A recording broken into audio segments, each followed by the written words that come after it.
right, buckle up, because we're taking a deep dive today into The War on Warriors by Pete Hegseth. Oh, yeah. This one's definitely stirring up some serious debate. It is, and that's why we're here to break it all down.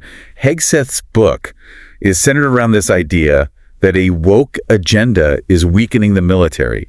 And he doesn't exactly mince words. No, not at all. And it's important to keep in mind that he's coming at this from a particular perspective. I mean, he's a conservative commentator. Absolutely. So what we're going to do today is really dig into his main arguments, the evidence he uses, and what all this could mean for the military, which, let's face it, affects all of us in one way or another. Exactly. We're not here to pick sides or get into any political debates. Right. Our mission is to analyze his claims critically and figure out their potential impact. I think that's really important, especially when we're talking about military readiness and national security. Absolutely. Okay, so Hegseth kicks things off with a personal story.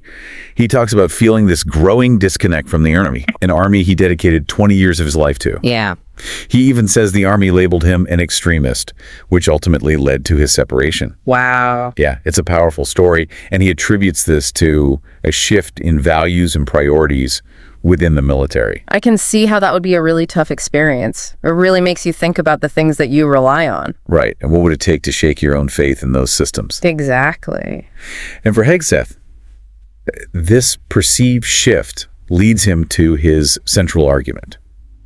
The military has been infiltrated by what he calls woke ideology. Okay. And he doesn't hold back. I mean, he uses some pretty strong language referring to Pentagon pussies at one point. Oh, wow. And even claiming that we will not stop until trans, lesbian, black females run everything. I can see how that type of rhetoric would get people's attention, but also raise questions about his potential biases and exaggerations. For sure. But it also reflects the strong emotions surrounding these issues. Yeah, absolutely. To really understand where Hegseth's coming from, I think it's helpful to define some of the terms he uses. Okay. He frequently criticizes DEI and CRT. So just to clarify, DEI stands for Diversity, Equity, and Inclusion, which basically encompasses policies and initiatives aimed at creating a more inclusive environment. CRT, or critical race theory, is a framework for examining how systemic racism is embedded in institutions and laws. Right. And Hegseth sees these concepts as detrimental to military effectiveness, arguing that they prioritize social justice over combat readiness. Okay. Basically, he sees this emphasis on social change as a distraction from the military's primary mission, defending the nation. I see. One concrete example he brings up is the military-wide stand-down ordered by Defense Secretary Lloyd Austin in 2021 to address extremism within the ranks. Right, I remember that. Now, this was in response to the January 6th Capitol riot, which obviously raised a lot of concerns about potential extremism within the military. Yeah, definitely. So the purpose of this stand-down was to identify and address any extremist ideologies within the military. However, Hegseth is skeptical of both its motives and its effectiveness. Okay. He sees it as an overreaction, a sign of what he believes is a politically motivated witch hunt within the military.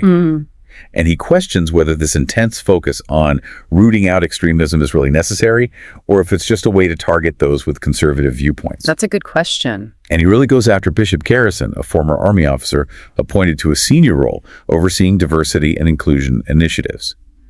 Hegseth specifically points to Garrison's past tweets, which were critical of President Trump and his supporters. He sees this as evidence of a political agenda. That's an interesting point. It does raise the question about the role of political appointments within the military and how they might be perceived. Exactly. Some might say that Garrison's background actually makes him well-suited to tackle these issues of diversity and inclusion. But Hegseth sees it as clear evidence of a bias against conservative viewpoints. Yeah. Hegseth tackles some controversial topics head-on, including transgender individuals serving in the military. He argues against it, citing concerns about physical, biological, and medical issues. Okay. And he highlights the potential impact he believes this could have on unit cohesion and combat readiness. Right. And he kind of frames this as a larger debate about individual rights within the military, saying what you wish to do in the privacy of your own home and on your own time is yours. But once you have freely joined the United States military, you have surrendered your time, your body, and your privacy. It's a bold statement. Yeah. It seems like he's drawing a clear line between personal choices and military service, prioritizing the needs of the unit above individual rights. It is. It's definitely a strong stance. He really doubles down on this idea that the military is straying from its core mission. Which is? To fight and win wars. He believes they're getting so caught up in being politically correct that they're losing sight of what it means to be warriors. I see where he's going with this. Yeah, and that's where his points about masculinity come in.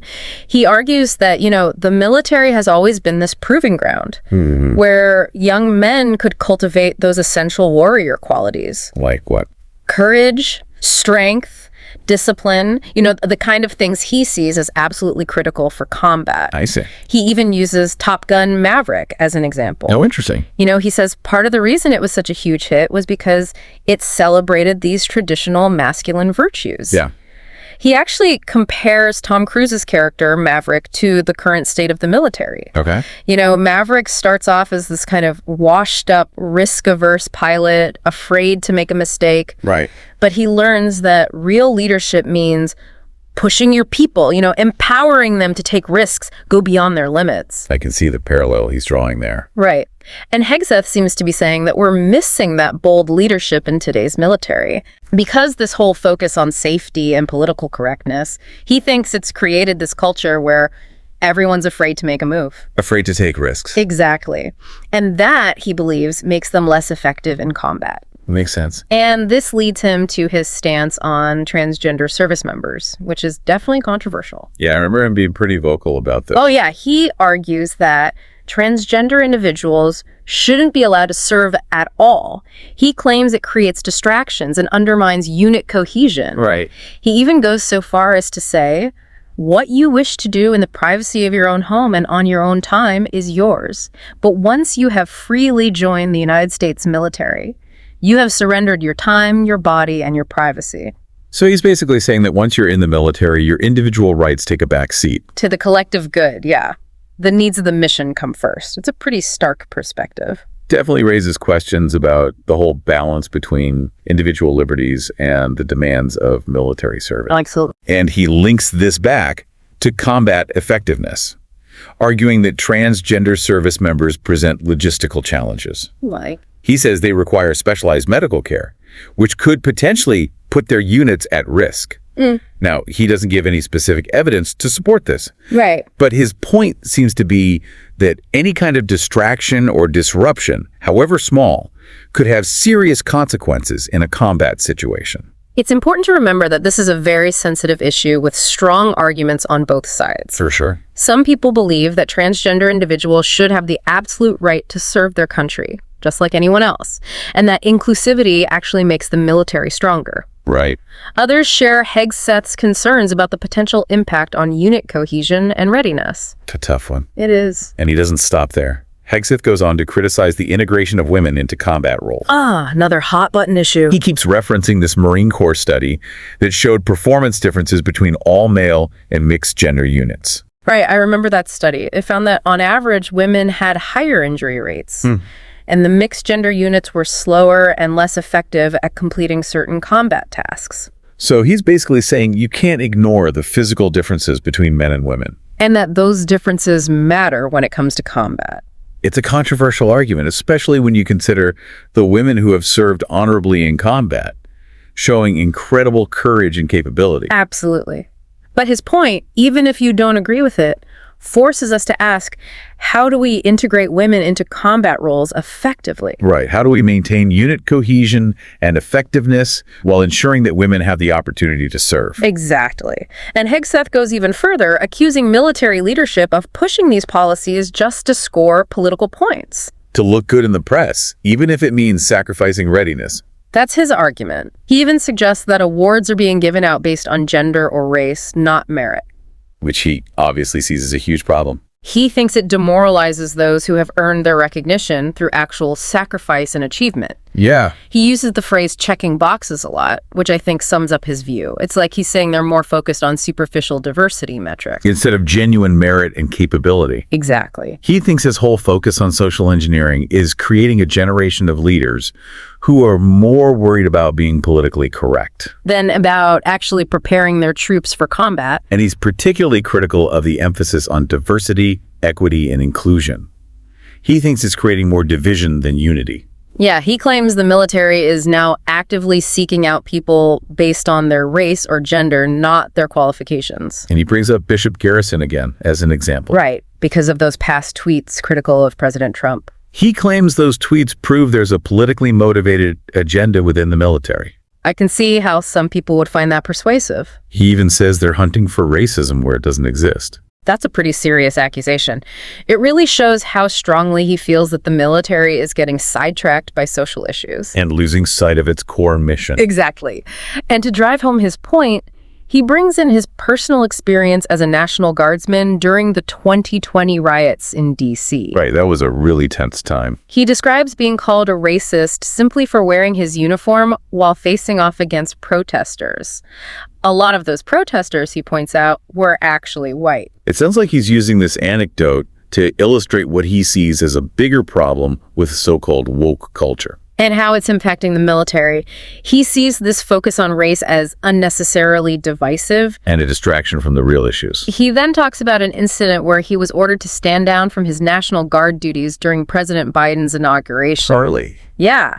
And he's convinced it was because of his political views, because of his public support for President Trump. Wow. He had to go through this whole background check despite years of honorable service. That had to be frustrating. It gets worse. He was even accused of being an extremist because of a cross tattoo on his chest. Serious? Yeah, and he sees this as a sign of growing intolerance for dissenting views. Especially within the military. He worries that people are now afraid to speak up, afraid of being labeled racist or extremist. That's definitely concerning if true. It could really stifle honest discussion. Exactly. He thinks this fear of speaking out could ultimately make the military less effective. Okay, so then he shifts gears a bit to talk about the military-industrial complex. Right, that whole idea that it profits from endless war. And has a vested interest in keeping the country on a constant war footing. He criticizes this revolving door we see between the Pentagon and defense contractors. Right. You know, where people go back and forth between working for the government and working for these big defense companies. Right. He thinks this creates a conflict of interest. Like, military leaders are incentivized to prioritize profits, not the well-being of their troops. I can see his point. And he ties this back to Eisenhower's famous warning about the military-industrial complex. Right, that speech. Hegseth suggests that it's become even more powerful and entrenched in the decades since. So what does he propose we do about it? He doesn't get into specifics, but he sees it as a threat to democracy itself and thinks it needs to be addressed. So he's painted a pretty grim picture so far. He has, but then he ends this section with this really interesting call to action. What does he say? He urges readers to get involved in what he sees as a fight for the soul of America. Okay. He encourages them to support veterans, to speak out against what they see as injustice. And to work to restore the country to what he considers its former glory. It's a pretty powerful ending. It is. It's like he's saying the future of the country's at stake and it's up to every citizen to do their part. Exactly. And then in this very personal touch, he dedicates the book to his sons. Oh, wow. He hopes they'll grow up to be, in his words, warriors for God and country. That's a pretty loaded dedication. Yeah. It really reveals a lot about his worldview. I mean, he seems to be pinning a lot of hope on his sons, like they represent the future of America. It's definitely a powerful statement. And I think it speaks to the passion he brings to this whole issue. It's definitely a thought-provoking book, that's for sure. Whether you agree with his views or not, he makes you think about the state of the military, the role of government, and really the future of America. One thing that really struck me was his emphasis on the concept of a warrior ethos. Yes. It's like he's saying we're losing that in the modern military. And he defines this warrior ethos as more than just physical strength or combat skills. The mindset. Right, a way of life. It encompasses things like courage, honor, selflessness, that willingness to sacrifice for something greater than yourself. And he's worried that those values are being eroded. By what he sees as this excessive focus on political correctness and social justice, he even goes so far as to suggest that the military is intentionally trying to feminize its ranks. Yeah, it's a pretty loaded term. He seems to see it as a way to weaken the military, to make it more subservient to what he calls the political establishment. And he points to things like the integration of women into combat roles. And the acceptance of transgender service members as evidence of this trend. He also criticizes the military's increased focus on mental health. Right. He thinks it's creating a culture of weakness and victimhood. So he's basically saying they're more worried about feelings than winning wars. Yeah. He thinks they should be focusing on mental toughness and resilience, not dwelling on feelings. It's an interesting perspective, but it does make me worry about the stigma surrounding mental health issues in the military. And the importance of making sure that people who are struggling get the support they need. Definitely. Overall, he paints this pretty bleak picture of the American military, like it's losing its edge, becoming more concerned with social engineering than with actually defending the country. And he's calling for a return to what he sees as more traditional values. He wants the military to be a force to be reckoned with, not a social experiment. He even suggests they should go back to calling it the War Department. Really? Yeah, that just shows you how serious he is about this. He's worried that the country is becoming soft, complacent. Losing the will to fight for its values. He sees the military as a microcosm of this larger cultural trend, and he's afraid that if we don't change course, America won't be able to defend itself. Okay, so then he dives into this whole analysis of the laws of war. Yeah, he argues that America is losing wars because it's basically trying to fight with one hand tied behind its back. What does he mean? He criticizes things like the Geneva Conventions and the rules of engagement. Which are meant to protect civilians and prevent atrocities. Right, but he thinks they give the enemy an unfair advantage. So he's advocating for a more ruthless approach. He thinks America needs to be willing to get tougher, to be less concerned with what the rest of the world thinks. That's a pretty controversial stance, to say the least. It raises a lot of ethical questions. It does, but his point is that war is inherently brutal. You can't win if you're not willing to play by the same rules as your enemy. Exactly. He says America needs to stop pretending that war can be civilized or humane. I see. He's basically saying that's the only way to defeat enemies like ISIS or Al-Qaeda, who have no regard for the laws of war. He also criticizes the military's increasing reliance on drones. Yeah, he worries that it creates a disconnect between the people fighting the war and the people making the decisions. Because they're not on the ground, they're not seeing the consequences firsthand. Right. He thinks drone warfare makes it too easy for politicians to send troops into harm's way without fully understanding the risks. That's an interesting point. It's like technology is dehumanizing warfare. And he also argues that it's creating a generation of soldiers who are less experienced, less capable of fighting a traditional ground war. So he's worried the military is becoming too reliant on technology, losing its ability to adapt. Exactly. Then he takes aim at the education system, particularly the military academies. He calls them indoctrination centers for left-wing ideology. Seriously? Yeah, he's particularly critical of the emphasis on diversity, equity, and inclusion. He claims it's creating this culture of guilt and resentment among white cadets. Wow, that's a pretty strong statement. And he's also not happy about the teaching of critical race theory. He thinks it's divisive and harmful to unit cohesion. So he basically thinks the academies are failing to produce the kind of leaders the country needs. Yeah, he thinks they're graduating officers who are more worried about social justice than about national defense. Then he gets into the challenges of military recruiting. He says they're struggling to attract qualified candidates because the military isn't seen as an honorable or patriotic profession anymore. And he blames that on the woke agenda. He thinks it's turning off young people who are looking for a challenge, a sense of purpose. And he criticizes the focus on diversity again. He argues that it's lowering standards and weakening the fighting force. It sounds like he's pretty pessimistic about the future of the military. He is. He thinks they need to go back to basics, focus on their core mission of defending the country, and stop trying to be all things to all people.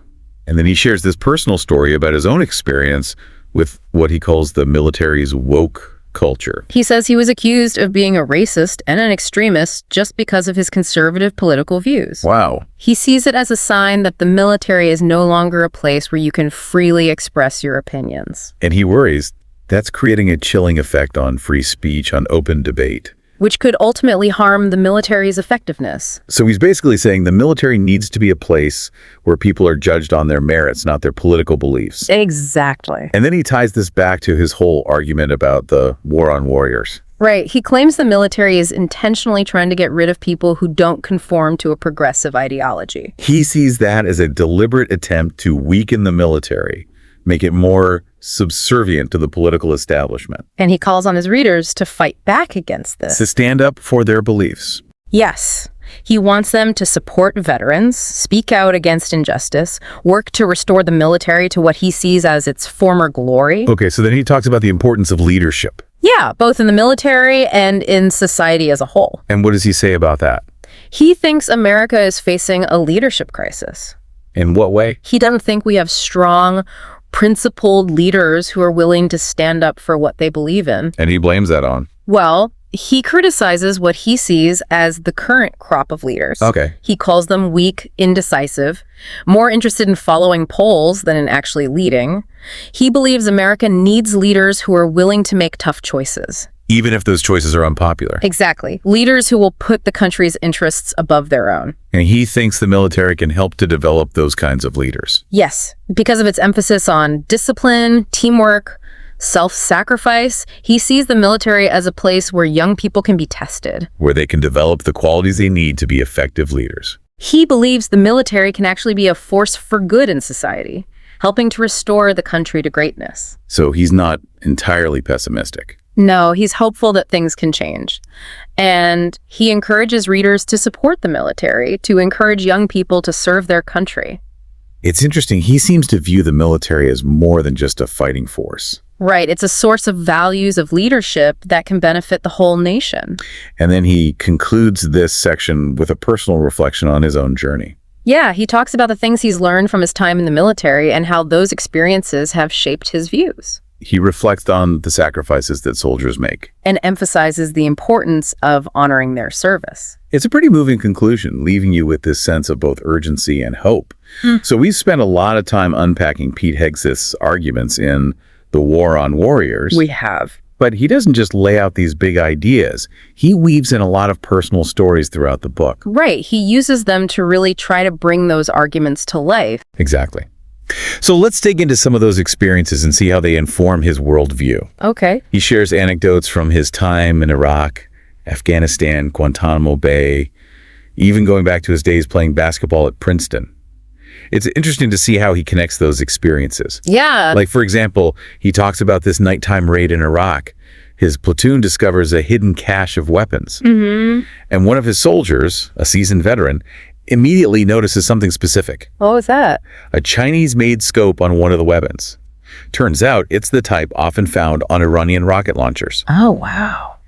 And Hegseth uses this anecdote to illustrate what he sees as a decline in expertise and attention to detail in today's military. Interesting. He contrasts that with his perception that the current emphasis on diversity and inclusion is somehow leading to a less competent fighting force. Okay, so he's essentially saying that they're prioritizing representation over qualifications. Right, and he believes that puts missions at risk. I mean, that's a pretty strong statement. It is. And it rests on the assumption that diversity and competence are somehow mutually exclusive, which a lot of people would disagree with. Right. Many people argue that a diverse military is actually a stronger military. You get a wider range of perspectives, experiences. Hegseth also talks about his experiences in Afghanistan, describing the frustration of operating under these restrictive rules of engagement, the rules that are meant to protect civilians. Right, to minimize collateral damage. But Hegseth believes they often end up hindering American forces. Okay. And giving an advantage to adversaries who don't play by the same rules. Yeah, that's a real dilemma for modern militaries. How do you balance those competing priorities? Exactly. That's a tough one.